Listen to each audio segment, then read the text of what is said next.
Election டைமில் UNP கட்சிக்குரிய ஒரு polling station அந்த நேரம் ஓலமட்டையிலால் கட்டி ஒரு போலிங் ஸ்டேஷன் சொல்லி வச்சு கொள்வாங்க. எங்களோட கரவாகு வீட்டுக்கு பக்கத்தில் ஒரு புறன் வளவு கிடந்தது. அந்த வளவுக்குள்ளே அந்த யூஎன்பி கட்சிக்குரிய போலிங் ஸ்டேஷன் கட்டியிருந்தாங்க. ஒரு நாள் இரவு ஒரு 9 மணிக்கு மேலே இருக்கும். அந்த போலிங் ஸ்டேஷனுக்குள்ளே ரகசியமான ஒரு திட்டம், ஒரு ரகசிய உரையாடல் ஒன்று நடந்து கொண்டிருந்தது. என்னுடைய மாமா ஒருத்தர் இந்த வேலிக்கு, அதாவது ஓலை வேலி தான் அதில் எல்லாம் இருக்கிறது, அந்த வேலிக்கு பக்கத்தில் ஒரு குந்தி இருந்து அங்கே என்ன கதைக்கிறாங்கன்ற விஷயத்தை ஒட்டு கேட்டிருந்தார். அந்த ஒட்டு கேட்ட பொழுது தான் தெரிய வந்தது, கல்முனையிலிருந்து அக்கரைப்பற்று வரைக்கும் இருக்கிற தமிழ்ச்சனம் அவ்வளவையும் அடித்து விரட்டி கல்முனையிலேருந்து அக்கரைப்பற்று வரைக்கும் தனி முஸ்லீம் ஊராக இருக்கிறதுக்கு ஏதாவது ஒரு வழி செய்ய வேணும் என்று சொல்லி ஒரு விஷயம் அதில் கதைக்கப்பட்டிருந்தது. இந்த விஷயம் கதைக்கப்பட்டிருந்த உடனே இவர் கேட்டுட்டு வந்து என்னுடைய தந்தையாரிடம் சொல்லியிருந்தார். சொன்ன உடனே ஏற்கனவே எங்களுக்கு அந்த இடத்துல குடியிருக்கிறதுல சில பிரச்சனைகளினால் பொழுதுபட்டு 6 மணியோடு நாங்கள் வெளிக்கேட்டெல்லாம் பூட்டிடுவோம். வெளியில் போக்குவரத்து ஒன்றுமே இருக்காது. ஏன்னா முஸ்லீம் காடையர்கள் தனியாக தமிழர்களை கண்டால் அடிக்கிறது அல்லது அவங்கள போக்கெட்டில் இருக்கிற காய்ச்சி வனங்களை பிடுங்கிட்டு போகிறது, இப்படியான சம்பவங்கள் எல்லாம் நடந்தது. அப்போ அதால் ஒரு தரம் 6 மணிக்கு பிறகு நாங்கள் விழிக்கிறதில்லை. அது இப்படி ஒரு சீவியம் நமக்கு எதிர்கால சந்ததிக்கு சரி வராதுன்னு என்னுடைய தந்தையார் தீர்மானித்து கொண்டிருந்த நேரம் தான் இந்த ரகசிய உரையாடல் எங்களுக்கு கிடைத்தது. கிடைத்த உடனே அடுத்த நாள் காலையிலே என்னுடைய அப்பா ஓந்தாச்சி மடத்துக்கு வந்தேன். ஏன்னா ஏற்கனவே ஓந்தாச்சி மடத்தில் கரவாயிலிருந்து குடியேறின பேர் இருந்தவங்க. கரவாயிலிருந்து 3 கட்டத்தில் ஜனங்கள் வெளியேறி இருந்தது. கரவாகு விஷ்ணு கோயிலை சுற்றி இருந்த ஜனங்கள், அதாவது சாய்ராபால் ரோட்டுக்கு அடுத்த வீதி வரைக்கும் இருந்தவர்கள், அதிலிருந்த சகோதரங்களுடைய அட்டகாசம் மற்றும் இவர்களுக்கு கொடுத்த நெருக்கடிகள், இந்த நெருக்கடிகளால் குடியெழுப்ப வேண்டியிருந்தது. முதலாம் கட்டம் விஷ்ணு கோயிலை சுற்றி இருந்த அவ்வளோ பேரும் குடியெழும்பி இருந்தாங்க. 2ஆம் கட்டம் அவங்களுக்கு பக்கத்தில் இருந்தவங்க குடியெழும்பி சாகிரா காலேஜ் ரோட்டில் இருந்து அடுத்த ரோட்டுக்கு இடையில் இருந்த ஜனங்கள் அவ்வளவும் 2ஆம் கட்டம் வரைக்கும் குடியெழும்பி இருந்தாங்க. 3ஆம் கட்டம்தான் இந்த உங்கள் ரகசிய நடவடிக்கைக்கு பிறகு எலெக்ஷன் நடந்தது. அந்த எலெக்ஷனில் வந்து தமிழரசு கட்சியில் மருதமுன மசூர் மௌலானா போட்டியிட்டிருந்தவர், யூஎன்பி கட்சியில் வந்து ஏஆர்எம் மன்சூர் போட்டியிட்டு ஏஆர்எம் மன்சூர் தான் அதில் வெற்றியிட்டார். எலெக்ஷன் வென்ற பிற்பாடு இன்னமும் இவர்களுடைய அட்டகாசம் கொஞ்சம் கூட வந்திருந்தது. அப்போ அந்த நேரம் நான் கல்முனை கச்சிமா காலேஜில் படித்து கொண்டிருந்தேன். நான் அப்போ காலையில் ஸ்கூலுக்கு போகிறதுனால காலையில் தனியாக போகிறதில்ல, ஃப்ரெண்ட்ஸோடு தான் போகணும், ஃப்ரெண்ட்ஸோடு தான் வர வேண்டியிருக்கேன். தனியாக போகிறதுக்கு பயமாக இருக்கும். இப்படி பயந்த ஒரு வாழ்க்கை தான் நாங்கள் வாழ்ந்தது. 1967ஆம் ஆண்டு சித்திரை வருஷம் அந்த நேரம் சித்திரை வருஷம் கொண்டாட்டம்னா கொஞ்சம் கோலாகலமாக கொண்டாடப்படுறது. அப்போ நாங்கள் கொண்டாடி இருந்தோம். கல்முனை போலீஸ் ஸ்டேஷனில் வந்து போலீஸ் விளையாட்டு போட்டி நடக்கிற ஒரு சித்திரை வருஷமும். அப்போ அங்கே அந்த போலீஸ் விளையாட்டு போட்டி நடந்த நேரம், அந்த போலீஸ் விளையாட்டு போட்டியில் என்ன நடந்தது என்றால், கல்முனை தமிழ் பகுதியில் இருந்த ஒரு ஒடியனை ஒரு முஸ்லீம் பெண் வேடம் அணிய சொல்லி அணிஞ்சு வினோதோட போட்டிக்கு தயாராக வந்திருந்தால் அந்த பொடியை இந்த ஃப்ரெண்ட்ஸ் வந்து சும்மா அவரோட சேட்டை பண்ணிட்டு இருந்தது. இவர் சேட்டை பண்ணி இருந்ததை பார்த்த முஸ்லீமாக்கள் என்ன முஸ்லீம் பொம்பளையோட உனக்கு சேட்டைன்னு சொல்லி அடிபுடிக்கு வந்து அடிபுடி நடந்துட்டு, அடிபுடி நடந்து அது கத்தி குத்து வாழ்வெட்டு இப்படியாக வந்து போலீஸ் விளையாட்டு போட்டி கலைக்கப்பட்டு எல்லாரையும் போலீஸ் கலைச்சி அனுப்பிட்டாங்க. அனுப்பினால் அன்று ராத்திரி நாங்கள் நிம்மதியாக நித்திர கொண்டுட்டோம். இது பெருக்குமா பெருக்காதன்றதெல்லாம் எங்களுக்கு தெரியாது. அடுத்த நாள் காலையில் நாங்கள் எழும்புகிற நேரம் ஊருக்குள்ளே பெரிய சத்தமெல்லாம் கேட்குது. சனங்கள் கத்துறது, சத்தம் போட்டு ஓடுறதெல்லாம் கேட்குது. வந்து வெளியில் என்னென்னு பார்த்தால் எங்களோட பக்கத்து வீடெல்லாம் எரிஞ்சு ஓட்டிருக்கு. சனங்களை முஸ்லீம் காடையர்கள் வந்து அடித்து விட்டு எல்லோரும் விட்டுட்டு ஓடுன்னு சொல்லி ஓட விட்டுட்டு வீட்டில் உள்ள பொருட்கள் கையில் அகப்படக்கூடிய பொருட்கள் எல்லாத்தையும் சூறையாடி கொண்டு போனாங்க. முஸ்லீம் ஆண்களும் பெண்களும் வந்து சூறையாடினாங்க. எல்லாம் தூக்கி கொண்டு போனவங்க. போடியார் அவர் வந்து முஸ்லீமாக தான். அவர் சொல்லிட்டார், பரம்பரையாக நாங்கள் சகோதரங்களாக பழகினது, நான் உங்களுக்கு எந்த ஆபத்தும் வரவிட மாட்டேன்னு சொல்லி இதை வந்து கலவரக்காரர்களாக திரட்டி விட்டுட்டார். இதுக்குள்ளே வந்து அவங்களுக்கு பிரச்சனையாக நீங்கள் ஒரு விதம் வரக்கூடாதுன்னு சொல்லி திரட்டி அனுப்பிட்டார். அனுப்பின நேரம் தான் அவர் மகன் ஒரு கல்நடையிலிருந்து சைக்கிளில் கொஞ்சம் கஷ்டப்பட்டு ஓடி வந்து எங்களை கண்ட உடனே கத்துனாங்க. அங்கே கல்முனையில் முஸ்லீம் மக்கள் எல்லாரையும் சுட்டுக் கொள்றானே, நீங்கள் இந்த தமிழனுக்கு பாதுகாப்பு கொடுக்குறீங்களா என்று சொல்லி சத்தம் போட்டு கட்டி எல்லாரும் எழுப்பிட்டு நீங்கள் போங்க உங்களோட இடத்துக்கு எல்லாம் அவரே கத்துன உடனே அப்போ கோடியாருன்னா அப்படியெல்லாம் சொல்லாத, அந்த இவ்வளோ காலம் நல்லா பழகினவங்க அவங்களோட நாம் ஒன்றும் செய்யலாம் அப்படியெல்லாம் திரும்பவும் சொல்கிறாரு. இல்லை, அங்கே சுட்டு தள்ளி எத்தனையோ இது மையத்தை விழுந்துட்டு நீங்கள் என்ன பாதுகாப்பு கொடுக்காதங்க என்று சொல்லி கற்றுக்கானே எங்களுக்கு கொஞ்சம் பதட்டமும் நடுக்கமாக இருக்கு.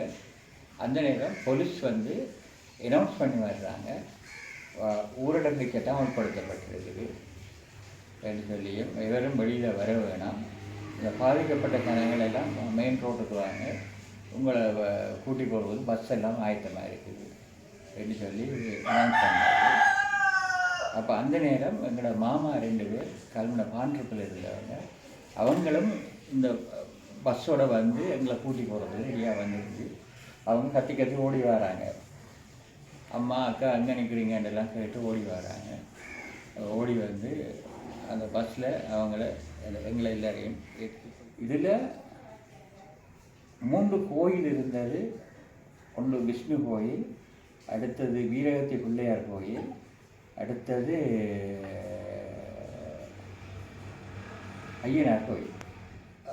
சாய்ரா காலேஜ் ரோட்டில் போய் அந்த சாய்ரா காலேஜ் கிரவுண்ட் இருக்கிற இடம் வந்து கோயிலுக்கு சொந்தமான காணியது. அதோட தொடர்பட்டு அந்த கிரவுண்ட்ஸுக்கு முன்பக்கமாக இருந்தது. கிட்டத்தட்ட நான் நினைக்கிறேன் ஒரு 3-4 ஏக்கர் காணி இருக்கணும். அதில் விஷ்ணு கோயில், பெரிய காணி விஷ்ணு கோயில், மற்ற ஆடம்பரமான கோயில். அந்த நேரம் பெரிய ஒரு கோயிலாக இருந்தது. அந்த விஷ்ணு கோயில் தேரை தூக்குறதாக இருந்தாலே 16 நல்ல கட்டுமஸ்தான இளந்தாரி மாதிரி வந்தால் தான் அந்த தேரை தூக்கலாம். அந்தளவு பெரிய தேர் அது. அந்த கோயில் கொட்டகத்தில் நிரம்ப தங்க நகைகள் பொருட்கள் எல்லாம் இருந்தது. அது எல்லாம் கோயிலை உடச்சி சூறையாடப்பட்டிருந்தது. அந்த கோயில் மூலஸ்தானத்தில் இருந்த மூல விக்கிரகத்தை தான் கொண்டு வந்து பாண்டிருப்பில் வச்சு இப்போ பாண்டிருப்பு கடற்கரை ஓரத்தோடு இருக்கிற விஷ்ணு கோயில் அதுதான். அந்த கோயிலில் இருந்த மூல விக்கிரகம் அந்த சாய்ரா காலேஜ் மெயின் ரோட்டில் இருந்து போகிற அந்த ஜங்ஷனுக்கு எதிர்பக்கம் இருந்தது தான் வீரகத்தி பிள்ளையார் கோயில். சாய்ரா கோயில் ஜங்ஷனுக்கு எதிர்பக்கம், கடற்கரை பக்கம் இல்லை, மற்ற ஆற்று பக்கம். வீரகத்தி பிள்ளையார் கோயிலையும் அந்த கோயிலே நிரம்ப கோயில் காணி நிரம்ப இருந்தது. கோயிலே நிறைய சொத்துக்கள் தங்க நகைகள் எல்லாம் இருந்தது. அதுவும் சூறையாடப்பட்டிருந்தது. அதே ரோட்டில் வந்து மெயின் ரோட்டில் தான் இங்கே அசோக் ஹாஸ்பிட்டலுக்கு எதிர்பக்கத்து வீதியில் இருந்து 2வது வீதி காரதீவு பக்கம் எதிர்பக்க வீதியிலேருந்து 2வது வீதி இந்த மெயின் ரோட்டும் இணைகிற இடத்தில் அந்த மூலையில் இருந்தது தான் ஐயனார் கோயில். அந்த இடத்தை வந்து பறையண்ட அரசேடி என்று சொல்வது. அந்த ஐயனார் கோயிலை பராமரித்தவர்கள் பறையர்கள் தான். ஆனால் அவர்களை உண்மையாக பறையர்கள் என்று சொல்லியில்லாத அவ்வளோ பேர் போடிங்க, நல்ல வயல் வரப்புகளோடு போடிங்க. அந்த கோயிலையும் ரொம்ப சொத்துக்கள் இருந்தது. அதையும் அவங்க கொள்ளையிட்டாங்க எல்லாரும். இப்போ அந்த இடத்துல ஒரு சின்ன தைக்காப்பள்ளி வாசல் இருக்குன்னு நினைக்கிறேன். மற்ற கோயில் ரெண்டும் இருந்த இடத்துல என்ன இருக்குதுன்னு எனக்கு இப்போதைக்கு தெரியாது, நான் போய் பார்க்கல. அவ்வளோ அதில் குடியிருந்த அவ்வளோ பேர் நிறைய செல்வந்தராக தான் இருந்தவங்க. அவ்வளோ பேர் சொத்துக்களும் சூறையாடி இருந்தாங்க. கிட்டத்தட்ட சொல்லலாம் ஹெல்மகுடியில் இப்போ கூடுதலாக ஒரு அளவு பணக்காரராக இருக்கிறவங்கள அடிப்படைகளை யோசித்து பார்த்து திருவிழா அடிக்க போனாங்க. நகை நட்டுகள் எல்லாம் இருக்கலாம்னு நினைக்கிறேன். நகர்வேலை செய்கிறார்கள் தான் அது பழம்பெரும் கிராமம். மற்றது போகிறதீவு முனத்தீவில் கொஞ்சம் பேர் 1-2 பேர் அங்கேயும் வந்து குடியேறி இருந்தவங்க. மற்றபடியில் இருந்தது ஒரு 300 குடும்பத்துக்கிட்ட இருக்கும். 300 குடும்பத்தில் ஒரு 75-80 குடும்பம் நாகவேலீஸ்வரர் குடும்பமும், ஒரு அதே அளவு ஒரு 80 குடும்பங்கள் அளவில் பறையர்கள் இருந்தாங்க. அது மற்ற விவசாய குடும்பம் கொஞ்சம் இருந்தது. அவ்வளோ பேர் தான் இருந்தது. பெரிய டீம் கொண்டு இதுக்காக வேலை செய்து கொண்டு இருக்குது. அவங்க வந்து கல்முன பிரதேச செயலகம் சம்பந்தப்பட்ட விஷயத்திலேயும் இந்த கரவாகு பற்றி பெரும்பாக பிரிவு என்ற அந்த பெயர், அதுக்குரிய ஆவணங்கள் எல்லாத்தையும் அவங்க மறைக்க செய்து கொண்டே இருக்கிறாங்க. ஏனால் ஏற்கனவே கரவாகு பற்றி உதவி அரசாங்க அதிபர் பிரிவு என்ற பெயரில் தான் கல்முன நிர்வாகம் நடந்து கொண்டிருக்கிறது. அதில் இருந்து இவங்களோட தேவைக்காக பிரித்தது தான் கல்முன பிரதேச செயலகம். அவங்க தேவைக்காக பிரித்து அதை கல்முன பிரதேச செயலகம் என்று குறிப்பிட்டிருந்தால், மீதியாக இருந்த பகுதி அவ்வளவுக்கும் கரவாகு பெற்று உதவி அரசாங்க அதிபர் பிரிவு அது திரும்ப பிரதேச செயலகமாக மாறியிருந்தால் கரவாகு பெற்று பிரதேச செயலகம் என்ற பெயரில் வந்திருக்க வேணும். அந்த பெயரை கூட வராத அளவுக்கு அதை மறைத்து அந்த கரவாகு என்ற இடம் இருந்ததுக்குரிய சகல ஆவணங்களையும் அவங்க வச்சிருக்காங்க.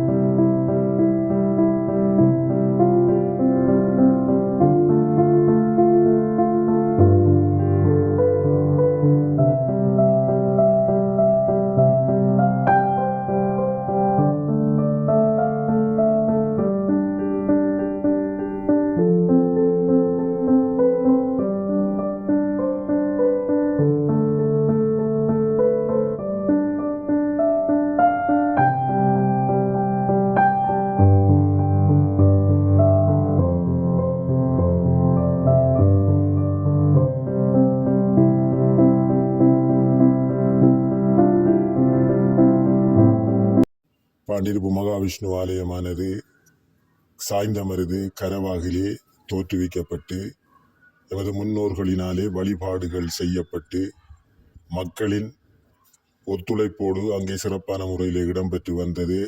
இனமுறுகல் காரணமாக 74ஆம் ஆண்டு 4ஆம் மாதம் பாண்டிருப்பு மகாவிஷ்ணு ஆலயத்தோடு சேர்த்து அங்கிருந்த பொதுமக்களும் அகதியாக இடம்பெயர்ந்து வருகின்ற போது அந்த ஆலயத்தினையும் தாங்கள் கொண்டு வந்து கையோடு பாண்டிருப்பு கடற்கரையிலே அதுக்கு ஒரு ஆலயத்தினை அமைத்து அதை வழிபாடுகள் மக்களுக்கும் வழிபாடுகளுக்காக செய்ய வேண்டும் என்று தீர்மானித்து ஒரு சிறியதொரு குடிலை அமைத்து அந்த விக்கிரகங்களை வைத்து மக்கள் வழிபாடுக்காக திறந்து விடப்பட்டது. அன்றிலிருந்து மிக சிறப்பான முறையிலே கொஞ்சம் கொஞ்சம் படிப்படியாக அந்த ஆலயம் வளர்ச்சி அடைந்து 96ஆம் ஆண்டு மக்களின் ஒத்துழைப்போடு அந்த ஆலயம் குடமுழுக்கு கண்டு பெருஞ்சாந்தி கண்டது.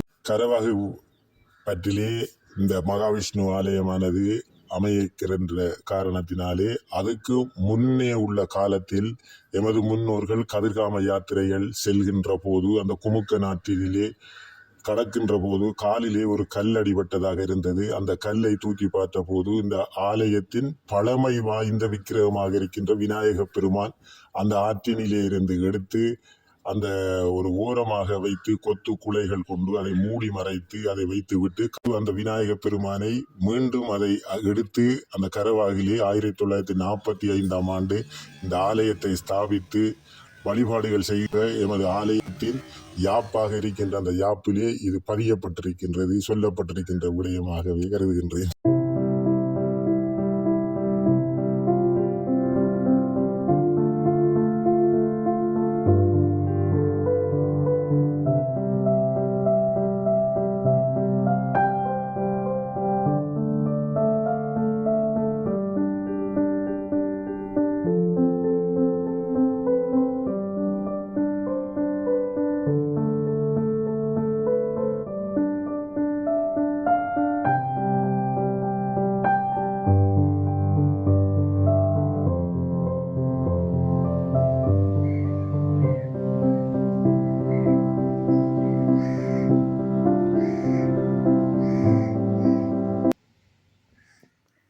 அறுபத்தி 66ஆம் ஆண்டு ஒரு சித்திரை 4ஆம் மாதம் பெரிய ஒரு பிரச்சனையாக முஸ்லிமாக்கள் வந்து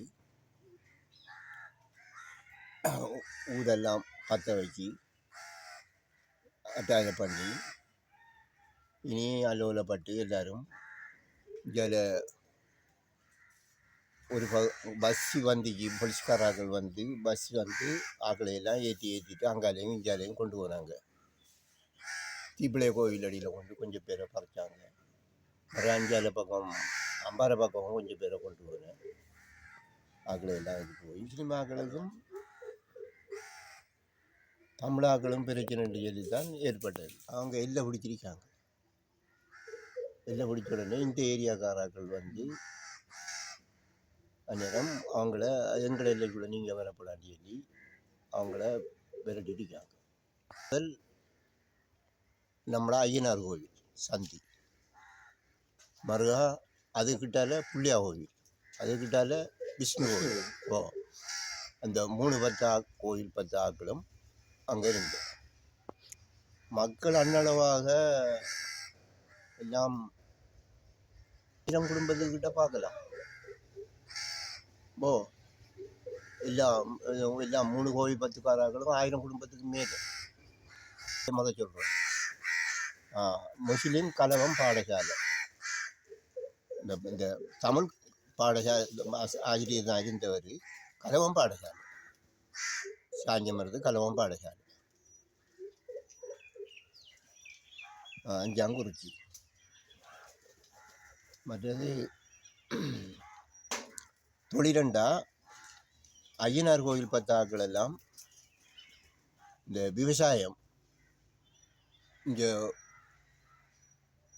சென்ற கேம்புக்கு அங்கால களிமடு வட்டம்ன்றி அந்த வட்டையில் ஐயனார் கோவிலாக்கள் விவசாயம் செய்வாங்க. மறுகா நகவேலை செய்கிறார்கள். மறுகா மற்றது புள்ளியவாவிலாக்களும் அவங்களுக்கும் விவசாயம்தான். மற்றது இந்த செலவ தொழிலாக்கள் மறுகா பிறகு இந்த மரம் ஏறு மரத்தில் இது பண்ணுற தொழில்கள் அப்படி செஞ்சுட்டு இருந்தாங்க. ஐயனார் கோவில் அமைப்பு ஒரு முன்னுக்கு பெரியொரு இந்த பெரியொரு ஆலயம் இதுவும் பின்னுக்கு மட ஆலயமும் எல்லா கோவிலும் இந்த இப்போ இருக்கிற மாதிரி அந்த இது இல்லை, மட ஆலயங்கள் தான். பெரிய பெரிய கோவில்கள் தான் மட ஆலயங்கள், ஓடு தான். அந்தந்த அதுக்கு அந்த கொஞ்சம் இந்த அமர்ந்ததுக்கு பிறகு அந்தந்த சிலைகளை எடுத்துட்டு அதுக்குரிய ஆக்கள் அந்த எங்களை சிலையெல்லாம் எடுத்து அக்கரைப்பட்டுக்கு ஐயனார் கோவில் சிலை, மறுகா பிள்ளையா கோவில் சிலை, அந்த அந்த அந்த அவரது விஷ்ணுவை கட்டிக்கிறார்கள் எடுத்து வந்தாங்க அதுக்குரிய ஆக்கள். மறுபடி நம்மளோட விஷ்ணுரிக்காரி என்ன கரகலை அந்த அதுக்குரிய நகை வேலைகிறார்கள், அந்த சிலையை எடுத்துகிட்டு வந்துட்டாங்க.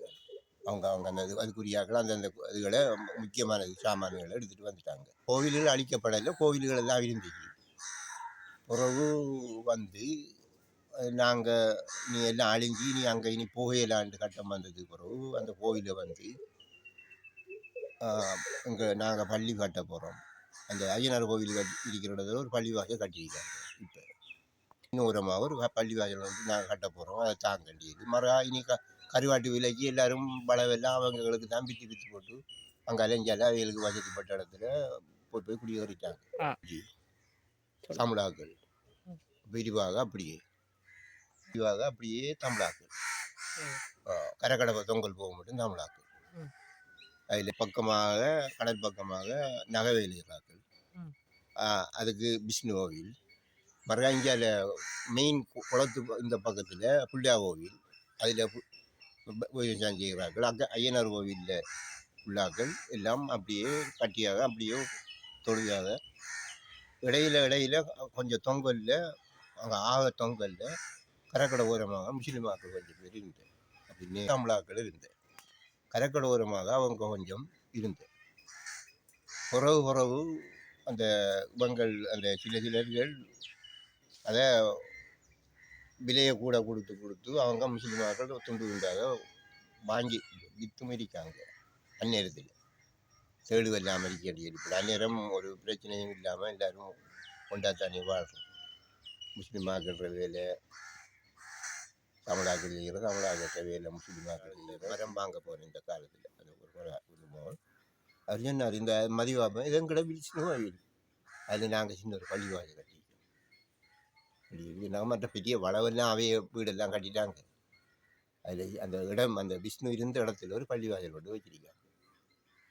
அது தெரியும், நிறைய பசாராவாக தான் இருக்கு. மெயினில் இருந்து இந்த